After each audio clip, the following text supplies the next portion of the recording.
Hi friends, welcome to our channel. இன்னைக்கு நம்ம செய்ய போற ரெசிபி என்னன்னு பாத்தீங்கன்னா சப்பாத்தி, பூரி, எக் தோசைக்கு நல்ல பொருத்தமான சிம்பிளா செய்யக்கூடிய ஒரு சைட் டிஷ். இத செய்யிறதுக்கு வெறும் 10 நிமிஷம் போதும், குயிக்கா செஞ்சு முடிச்சிடலாம். இப்போ கடாய் ஹீட் பண்ணிட்டு ஒரு 3 டேபிள் ஸ்பூன் அளவுக்கு ஆயில் சேர்த்துக்கோங்க. இது கூட 4 மீடியம் சைஸ் பெரிய வெங்காயம் நீல ஷேப்ல கட் பண்ணிட்டு நல்லா பொன்னிறமா வர வரைக்கும் வதக்கிடலாம்.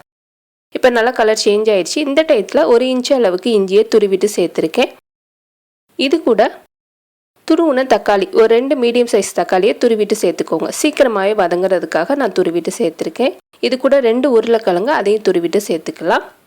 ஒரு பெரிய சைஸ் கேரட் துருவிட்டு சேர்த்துருக்கேன். இது கூட நீங்கள் விருப்பப்பட்டீங்கன்னா துருவுன முட்டைக்கோஸ் சேர்த்துக்கலாம், காலிஃப்ளவர் சேர்த்துக்கலாம். இது கூட காரத்துக்கு 1 டீஸ்பூன் அளவுக்கு காஷ்மீரி மிளகாத்தூளும், 1/2 டீஸ்பூன் அளவுக்கு கரம் மசாலா, 1/4 டீஸ்பூன் அளவுக்கு ஜீரகத்தூள் சேர்த்துக்கலாம்.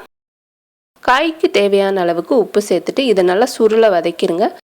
ஒரு 2லேருந்து 3 நிமிஷம் நல்லா வதக்கிட்டிங்கன்னா நல்லா அந்த மசாலாலாம் மிக்ஸ் ஆயிரும் எண்ணெயோட. இப்போ நல்லா கலந்ததுக்கு அப்புறமா இது கூட ஒரு 1/2 கப் மட்டும் தண்ணி சேர்த்துக்கிற போகிறோம். நம்ம எல்லாமே துருவிட்டு சேர்த்தனால சீக்கிரமாகவே வெந்துடும், அதனால் 1/2 கப் போதும். இதை நல்லா மிக்ஸ் பண்ணிவிட்டு ஒரு 10 நிமிஷம் நல்லா சிம்மில் வச்சு கொதிக்க விட்டுருங்க. சீக்கிரமாகவே வெந்துடும்.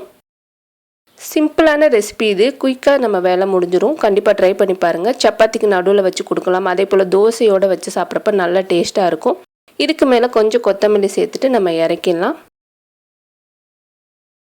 இன்றைக்கி நம்ம எக் தோசையோடு வச்சு சாப்பிட போகிறோம். நீங்களும் கண்டிப்பாக ட்ரை பண்ணி பாருங்கள்.